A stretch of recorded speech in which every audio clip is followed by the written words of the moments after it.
Omar, obrigada por ter aceitado o meu convite, viu? Viva! A tua agenda não é fácil, né? É desafiadora, mas quando a gente começou com esse ensaio de podcast, falar de trajetórias de carreira, eu gosto muito da tua trajetória. Que legal. Te acompanho há muitos anos. Te vi quando você foi cidadão benemérito da cidade, te vi lá, que era também teu aniversário, né? Isso. A Joana tinha acho que uns 2 meses, foi no colinho lá. Então, obrigada. E fala um pouquinho do Omar, que não está no LinkedIn. Excelente. Quem é o Omar? Legal.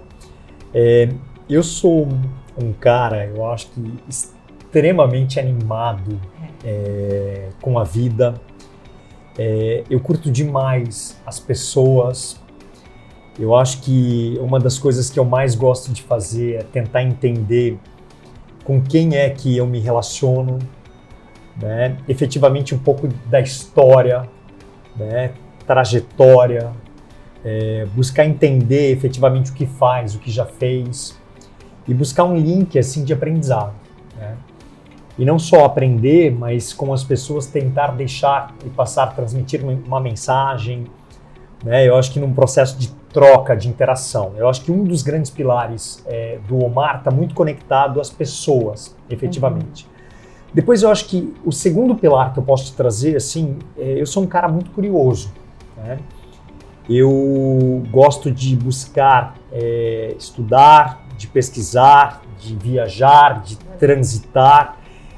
Gosto de entender se efetivamente aquilo que eu penso, né, em termos de status quo, em termos de dia a dia, realmente é aquilo que o mercado, é aquilo que o mundo, é aquilo que efetivamente os outros esperam ou estão realizando e desenvolvendo, né? E eu tenho visto que, de uma certa maneira, a gente consegue acompanhar, mas eu tenho muita coisa ainda para aprender, para mudar, para colocar em prática, efetivamente. Um outro ponto, eu gosto muito de entender processo, né? O porquê daquele sistema ou daquela sistemática, daquela forma de gestão, entender cultura organizacional, cultura de um país, de um povo. Então eu acho que o terceiro pilar que me apresenta e sustenta esse profissional aqui é justamente isso, né? É tentar enxergar o que efetivamente acontece para olhar novamente para mim e buscar entender, o que eu posso efetivamente aprender, né? Ou criar como dinâmica. E por último, eu acho que eu sou alguém que busca efetivamente entregar valor a qualquer conexão, né? Porque eu tenho um grande propósito, Lenice, de vida, que é sair de casa para fazer o bem. Então, estou aqui batendo um papo com você, o meu melhor nesse momento eu quero trazer para essa nossa conversa. Assim como eu estou em sala de aula, estou ministrando uma palestra, estou com a minha equipe de marketing, com a minha equipe aqui do Gunning, do laboratório, eu efetivamente quero buscar contribuir e deixar alguma coisa que efetivamente faça sentido, né? Então tem essa questão de propósito. Eu sou um ente de propósito, né? Eu sei porque eu estou aqui. Já que o nosso tempo é tão escasso diariamente, né, desafiador a gente conciliar tudo, que faça valer a pena, né, Omar? E é muito bacana, assim, porque você fez muitos movimentos, né, ao longo, tu cresceu muito profissionalmente, começou numa empresa da família, num negócio da família. Me conta um pouquinho, o que é essa questão de empreender e, num determinado momento, fazer uma transição aí para um novo momento profissional. Como é que foi? Eu até vou fazer uma correção, se você me permitir. Vamos lá. Eu comecei com um negócio próprio, praticamente, tá? Então, olha que legal. Eu, quando era jovem, criança, né, no meu desenvolvimento, eu passava algumas horas dentro do laboratório da família, um laboratório de análises clínicas, e eu pegava no laboratório, obviamente com a interação relacional, eu pegava tubos de ensaio reativos e tudo mais, e montei um mini laboratório dentro de casa. Nós tínhamos 2 carros, 3 garagens, e acho que você conhece essa história, né? E na terceira garagem de casa, a gente montou um mini laboratório, né? Eu e minhas irmãs. E aí as brincadeiras eram praticamente brincadeiras que se tornaram um motivo para eu escolher a minha primeira profissão, que obviamente estava linkada à profissão do pai, né, que é farmacêutico e bioquímico, que estava dentro de um laboratório com a minha mãe, né, que na época fracionavam os afazeres, ela no atendimento e ele na parte da gestão administrativa, financeira. E eu aprendi lá. Eu acho que de uma certa maneira, inclusive, a fazer gestão de produção, né, de uma certa maneira... dividir tarefas ali com as irmãs. Sim, com os colegas, com os amigos, a limpeza, o que a gente conseguiria de reativo, quer dizer, eu acho que isso começou meio em casa. E depois, efetivamente, né, mergulhando no que você nos trouxe, né, eu acabei entrando, depois de formado, acabei entrando numa constituição familiar, né, em termos de empresa, e lá dentro eu aprendi muito. Eu tive a oportunidade de enxergar possibilidades da criação de um laboratório, né, que foi o Gunning, né, porque eu estava numa instituição chamada KG, que era um laboratório dos pais, e a gente começou a ver que o KG tinha um determinado portfólio, tinha uma determinada vertente mercadológica, e a gente quis ousar, por intermédio de um trabalho meio que de hipersegmentação e intraempreendedor, nós, então, concretizamos um sonho que era criar uma outra marca, que fosse uma marca que levasse a nossa qualidade para mais joinvilenses, e não só para Joinville, que extrapolasse um pouco as nossas barreiras da cidade de Joinville e chegasse a outras cidades, e depois que nós pudéssemos olhar na especificidade cada segmento. Então, a criança, a mulher, o idoso, e tínhamos um planejamento bastante grande. Atuar no nicho, né, foi uma grande sacada de vocês, né? Foi. Gunning Mulher ali, que é incrível. Isso. As minhas filhas são clientes, né, do Gunningzinho. Isso. Isso foi também uma baita estratégia, né, no sentido de crescimento, de visibilidade. E na essência de vocês, que é muito forte a questão do atendimento. Como eu ouço as pessoas falando assim... Vai no Gunning às 6 da manhã, 7 da manhã, tá lá o Omar dando bom dia. Como ficou referência isso para vocês, né, Omar? É verdade. Assim, uma coisa que eu aprendi, e eu acho que eu aprendi com bastante sorte, né? E obviamente eu acho que uma percepção que eu tive era enxergar a minha mãe atendendo aos pacientes de uma forma muito diferenciada. Eu via que para cada tipo de cliente o atendimento se fazia num desenho de entrega de serviço muito diferente. Então eu entendia que tinham muitos pacientes com pressa. Então ela tentava criar uma dinâmica para atender com mais agilidade. Eu enxergava ela atendendo uma paciente que o laboratório, para aquela paciente, era o único evento do dia. E nós tínhamos que, de uma certa maneira, oferecer o café, mais um café, na sala de coleta, segurar a mão da paciente, de conversar, de bater papo, de falar de gastronomia, tudo. Tinham outros pacientes que a gente enxergava que eram os caras das perguntas, né? Mas por que o KG? Mas por que não sei o quê? Mas por que não sei o quê? Tinham outros que vinham buscar desconto. E assim ia. E com isso, a gente começou a entender que existem, obviamente, personas nos negócios, né? No laboratório não diferente. Então, com as personas, a gente começou a desenhar, então, procedimentos para uma especificidade no atendimento. Uma necessidade diferente. Isso. E daí o que a gente começou a entender, Lenir, era que mais cedo ou mais tarde, alguma coisa maior ou melhor e diferente nós tínhamos que criar. E aí a equipe do laboratório, por alguns trabalhos de aproximação nossa, sei lá, por ferramentas de brainstorming, de troca, de planejamento, nós fomos revisando e revisitando tudo que a gente tinha como estratégia.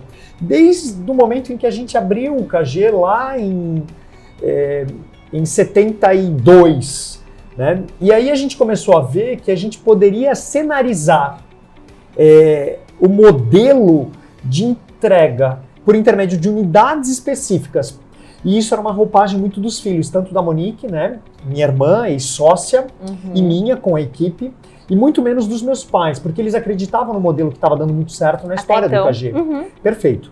E quando a gente deu uma disruptada em termos de criação disso nesse cenário do Gunning, a gente começou a ver que conexões e fits maiores com determinados segmentos, começou a aparecer. E os resultados vieram na mesma proporção. Né? Bacana. Então a gente ficou muito feliz e muito animado, e hoje eu estou dentro de uma companhia que está olhando muito para os afazeres aqui, né, regionais, que o Gunning criou ao longo dessa história. E aí que bacana que você comentou, quando que surgiu essa reflexão de por que não se juntar a uma grande parceria? Perfeito. Porque enquanto você está numa estrutura, é seu, é filho seu, né? Isso. São suas características, o seu cuidado. E como é que foi essa reflexão dentro da família? E aí eu até quero te fazer uma outra pergunta de gerações também, para pensar nessa expansão do negócio enquanto com um grande parceiro, né? E mudando também a tua forma de operar. Ótimo.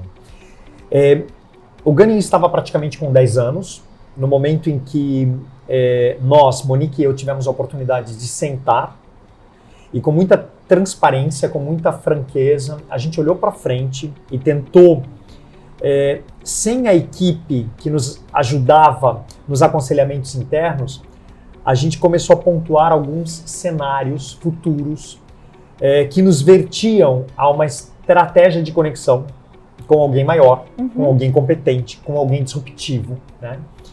E por que isso aconteceu? Uma das primeiras questões, economia e política brasileira. Segunda, empresa crescendo muito, numa velocidade e voracidade, versus um olhar de recursos. Tanto recursos financeiros, tempo, energia, equipe, perfeito. Um outro pilar de dentro de casa, nem a Monique, nem o Omar, nem eu tínhamos filhos. E nós estamos construindo praticamente um império na medicina laboratorial. E a gente começou a enxergar que laboratório de análises clínicas no mundo, ele não se faz por si.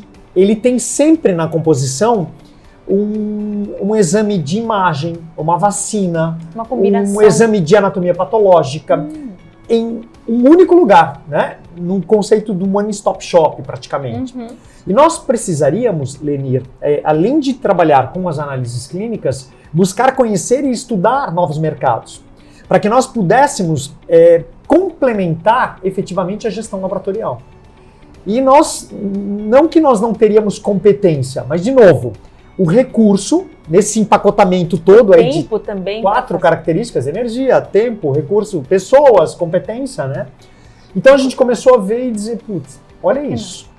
E a quinta, última sacada foi justamente essa, de a gente se olhar e dizer o seguinte: por que não adentrar a uma organização maior, para que nós pudéssemos, ao longo de um tempo possivelmente, agregar um pouco daquilo que a gente sabe, daquilo que a gente quer fazer, ou desse expertise todo, para um negócio maior. Então, em 2015, praticamente no final do ano, a gente decide vender o laboratório, vai para dentro do contexto familiar e apresenta a ideia. E a ideia, num primeiro momento, ela não soou de uma forma bacana, mas nós estávamos com um posicionamento bastante claro. Até porque o Gunning, né, ele é um laboratório que tinham 2 sócios, né, e toda a trajetória do Gunning, ela foi sempre calcada pela gestão da Mo e do Omar. Exatamente. Então, assim, não tínhamos interferências nenhuma, né, da família. E isso foi muito legal, porque nós fizemos a gestão, né? Então, na hora da decisão, também a responsa era nossa. O ônus de dizer, e o bônus. Perfeito. Não saberíamos o que aconteceria, né? E, obviamente, que a gente está muito feliz porque aconteceu, e assim, verdadeiramente aconteceu uma coisa muito legal. Dentro, né? de um planejado e superando isso também, né? Perfeito. A gente tinha a decisão, levamos a família levou praticamente uns 10 dias para dizer, estamos juntos, gostamos da decisão, estamos entendendo agora o porquê. E mais, nós não queríamos levar ao mercado a informação de que nós estávamos à venda. Então nós ficamos muito quietos, mas todo o trabalho, toda a trajetória de 10 anos do Gunning, não só em nível Brasil, mas já internacionalmente, nós começávamos a chamar muito a atenção. Então eu, naquele momento, já era speaker de 2 grandes companhias multinacionais. Eu estava horas na Ásia, horas na Europa, horas nos Estados Unidos ou na América Latina falando da gestão do Gunning, ter excelência de atendimento, enfim, uma série de fatores que a gente qualidade, acompanhava. planejamento, estratégia. Gera visibilidade. Em congressos brasileiros, eu sempre, e a minha equipe, ministrando aulas e com trabalhos, com pesquisas, apresentando os resultados das pesquisas e chamando muito atenção. Recebendo por mês em Joinville, média 6 laboratórios do Brasil. Então era muita visita. E a gente sabia que mais cedo ou mais tarde ia dar muito certo. Então a gente ficou muito quietinho. E em 2016, por sorte, por competência, né, sorte do destino naquele momento, a gente recebe 5 grandes laboratórios com interesse de fazer negócios conosco. E a gente chegou no momento que nós tínhamos 5 propostas de preço, porém nós não víamos muita conexão entre as propostas de valor. Aquelas características que efetivamente a gente valoriza numa gestão. E aí, o que nós fizemos? Que eu achei que foi a grande sacada do começo da negociação que a Monique e eu empreendemos. Nós escrevemos um formulário, quase que um formulário de aplicação, né, dos applications, né, e a gente entregou 16 perguntas aos 5 CEOs dessas empresas. E eles tiveram que nos responder de uma forma escrita o que efetivamente eles entendiam por cada questionamento que nós estávamos fazendo e como nós, tanto time do Gunning, benefícios mútuos, os irmãos dentro da empresa, os pensamentos estratégicos daquela empresa para com o negócio e para com a empresa propriamente dita. E a gente começou a entender que na negociação, o que não era para nós fator de decisão era preço. E sim, eram as características que a gente começou a O que é pontuar. subjetivo muitas vezes, né, Omar? Totalmente. Mas no momento em que você faz isso em entrevista de seleção, eu comecei, de uma certa maneira, a aprender. Porque os currículos, quando a gente recebe os currículos, eles vêm muito desproporcionais. E se você cria perguntas que são iguais para todos os candidatos de uma mesma rodada, a gente começa a enxergar a grande diferença das personas. O que a gente fala mesmo, assim, do comportamento, das aspirações, de valores, e que, na verdade, o que é subjetivo, muitas vezes, é o que mais se conecta e é fator de decisão. É perfeito. Principalmente neste processo. Perfeito. Até porque vocês estavam no processo de negociação, Isso. mas eu quero que esse negócio dê certo. Com certeza. Numa outra condição, Com certeza. mas eu quero que seja perene. Com certeza. Então, com isso, não é preço, é o subjetivo. São valores... É o fit mesmo, né? Até porque nós transitaríamos e a nossa negociação teriam os irmãos, os ex-donos e sócios, né? Ex-sócios, então, no negócio, na continuidade, como executivos, né? Como profissionais da própria empresa adquirente, sim, seguindo carreira, obviamente. E uma outra coisa, a marca tem o sobrenome da família. Nós escolhemos uma empresa que não tinha o melhor preço. Para a gente ter uma ideia, era o preço intermediário das 5 propostas. Nossa, né? Mas tinha efetivamente um fit com a nossa cultura, com o zelo e mais. Era uma empresa que estava pronta para disruptar em todos os processos internos. E mais, pedindo para que, por intermédio da nossa competência e do nosso entendimento de negócio, nós viéssemos com muita vontade, obviamente, buscar empreender e integrar. Que bacana. Hoje você está ocupando uma cadeira na área de marketing do DASA, né? Isso. Eu já tive a oportunidade de, quando entramos para a DASA, que é uma companhia brasileira, que se tornou nessa semana, inclusive, uma companhia adquirente internacionalmente. A gente comprou um grande laboratório da Argentina. Esta companhia que nos deu, inicialmente, a minha oportunidade de ficar em Joinville, olhando o Sul, como um conselheiro. Então eu estava no Gunning Laboratório, em Joinville, né, e nas nossas mais 6 cidades, mas eu estava olhando já um pouco do Paraná e um pouco de Santa Catarina. Bacana. Né? Então, praças que nós já tínhamos negócios quando a gente entrou no grupo. E depois eu tive a oportunidade de fazer a gestão no Centro-Oeste, como diretor do Centro-Oeste. Então eu fui para Brasília, Goiânia e Cuiabá, cuidar de 4 marcas, uma operação praticamente 15 vezes o tamanho do Gunning. Né, juntando as 4 marcas, aprendi muito. Eu fiquei lá de uma forma interina, até porque minha família está em Joinville. Isso. E um dos grandes pedidos que eu sempre fiz à companhia é que eu tivesse alguns dias da semana, e não só os finais de semana, aqui na cidade. Então, enquanto eu estava lá, eu vinha quinta à noite, eu ficava sexta em casa, né, com a turma e passava o final de semana.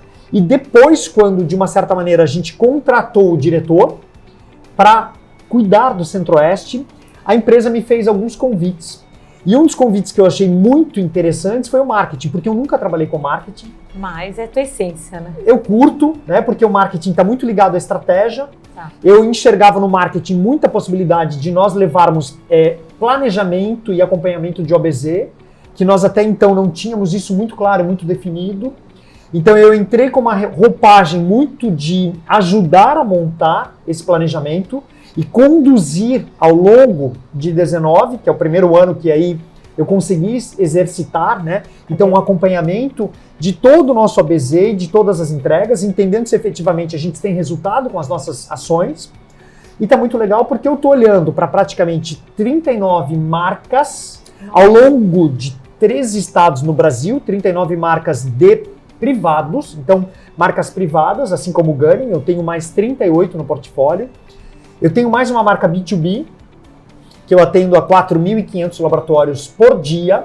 Então eu com o carro, com as minhas rotas, eu dou 2 voltas no planeta por dia, só para buscar amostras e materiais nos pequenos e médios laboratórios do Brasil e processar em 5 grandes centros, núcleos técnicos operacionais. Então essa gestão de marca nós fazemos e eu cuido da marca institucional, da marca DASA, né? Certo. Então, esse é o nosso olhar. E eu cuido do marketing mais corporativo, né? O Customer Experience, o trade, a parte de novos negócios, a parte de leis de incentivo. Então, eu estou bem nessa configuração. Que bacana. E eu acho que botar em prática aí toda uma trajetória combinada com uma grande corporação. Agora, uma coisa que eu percebo no negócio de vocês, Omar, é a necessidade de ter profissionais muito técnicos. É perfeito. E é desafiador, porque a gente lidar com gente, ao mesmo tempo que eu tenho que ter uma habilidade técnica. Me diz, na tua opinião, o que no dia a dia é mais relevante? Experiência ou formação? Ótimo, legal. Eu gostaria de dizer que os dois caminham muito, muito juntos, né? Mas eu acho que a experiência, nesse momento que eu estou enxergando, ela está contando demais. Uhum. A formação é importante, ela te traz a base, ela te traz elementos e ingredientes necessários às tuas decisões, principalmente decisões mais a curto prazo, né? E em rodadas de negociação ou com a própria equipe, que você tem que muitas vezes buscar elementos, né, de conhecimento, de conteúdo para você subsidiar o processo dele. A tua defesa, né, ou a tua não defesa, a tua entrega. Mas eu acho que a experiência tem contado, né? E não só a experiência, mas esse senso de buscar se desenvolver, de buscar mais conexão, de buscar mais aprendizado, de buscar aprender, desaprender, o reaprender. Essa curiosidade mesmo no dia a dia, né? Que é um dos pilares que me sustentam, né? Eu acho que eu, como ente aí de mercado, meio esse mercado acaba sendo embaixador disso também, né, perfeito. Omar? E principalmente, assim, essa questão comportamental, porque hoje a gente fala do quê? De contratar pelo técnico e demitir pelo comportamento. O que tu diria hoje como imprescindível hoje para o sucesso profissional, seja na tua cadeira enquanto empreendedor, entre empreendedor, tão jovem, com tanto repertório, né? O que é extremamente relevante. Legal. Né? Quando a gente fala das competências lá pautadas pela ONU, as 10 competências do futuro, todas são comportamentais. É perfeito, é perfeito. Eu acho que a base é propósito, é você saber por que você está tirando a bunda da cama todos os dias e indo ao palco profissional. Eu tenho a clareza de que isso é muito importante. Por que eu estou saindo de casa? E mais, eu preciso aprender a amar aquilo que eu faço. Nem sempre a gente faz o que ama, mas a gente precisa amar aquilo que a gente faz. E uma outra coisa que eu acho que é super importante é gostar de gente. Em qualquer lugar que você esteja, é gostar de gente. Aí eu acho que a gente poderia abrir uma outra janela. Eu acho que você tem que estudar o que você vai fazer, né? O seu produto, o seu serviço, a sua entrega. Você tem que estudar, você tem que conhecer, você tem que fazer benchmarking, você tem que ir para fora, você tem que tentar entender quem faz diferente, quem faz melhor, quem entrega mais rápido, quem é mais barato. E aí tentar olhar para dentro de casa e buscar se reinventar, né? E o último item é tentar entender que a gente precisa também de coisas diferentes daquilo que a gente faz no dia a dia. Então, o espírito da inovação efetiva. Não só olhar para aquilo que eu já faço e buscar melhorar, mas efetivamente tentar trazer segmentos, provocações, produtos, conexões novas. Então, acho que são esses 5 pilares que hoje me animam a olhar para a equipe e, de uma certa maneira, dizer, olha, eu estou buscando isso e quero, assim como gestor, quero fazer com que vocês se desenvolvam para essa cadência. Eu tenho gente que trabalha comigo com 50, 60 anos que eu pergunto, qual é o propósito, né, que você tem? E tem gente que não tem clareza no propósito. Então vamos lá para frente do espelho e vamos tentar entender efetivamente por que você está aqui. Né? E não dá mais tempo, né, Omar, para dizer assim, quando eu me aposentar eu vou fazer aquilo que eu realmente gosto. Não dá mais tempo e as pessoas estão percebendo que nem sempre trabalhar com propósito quer dizer que vai ser fácil. Não. Também vai ser desafiador. Com certeza. Mas eu vou ter essa paixão diária, né? A gente brinca muito essa questão de não ter a síndrome do fantástico. E quando eu pergunto muitas vezes para meus alunos, quem aqui gosta mais de segunda-feira do que sexta-feira? É mais ou menos, parece que é uma afronta. Como? Não dá, perfeito. Mas é possível. Perfeito. Eu abro as minhas aulas dizendo que o melhor dia da semana para mim são as segundas-feiras. Que bacana. As minhas aulas, elas começam assim. E por que disso? Porque segunda, para quem efetivamente tem essa provocação de transformar, que é o que eu quero fazer, né, por intermédio do bem, da benevolência, de agregar valor, você olhando segunda até sexta ou até sábado, né, que são os dias que a gente trabalha, a gente tem muita canja e muito caminho pela frente para a gente encostar e começar a fazer o negócio acontecer. Fazer a diferença, né? Fazer a diferença. E não adianta mais pensar fora da caixa, porque a caixa já não existe mais, né, Omar? Concordo. O que você diria e o que você faria de diferente? Porque é uma trajetória bacana, você está no meio, né, da sua energia, no meio da sua carreira, ainda com muito tempo para colocar, muito chão e muita gente para influenciar, muitos projetos novos para exercer. E a gente não fala nem de aposentadoria por conta de previdência, mas por ter tanto gosto, eu quero botar em prática isso. Me diz assim, o que você faria de diferente ou não faria? Não, tem dois... Ou anteciparia? Não, tem 2 pontos assim, que eu acho que são super importantes, que eu tento, inclusive, me reenxergar com alguns aprendizados que eu tive na minha trajetória. Primeiro, usar mais de pesquisas, usar mais do mercado que tem conhecimento, então consultorias, assessorias, hunters. Eu acho que a gente tem que pesquisar mais antes de qualquer ação. E, de uma certa maneira, por algumas condições das nossas organizações, a gente se utilizou pouco lá no passado. E eu acho que a gente poderia ter ganho tempo, ter tido outros resultados. Errado mais rápido, perfeitíssima a tua colocação. Então esse é um ponto importante. O outro ponto que eu gosto de ressaltar eu tinha que ter tido mais oportunidades, me fazer ter tido oportunidade de estudar mais pessoas. Mais inteligência emocional, entender o outro, me entender mais cedo. Porque isso é muito importante, né?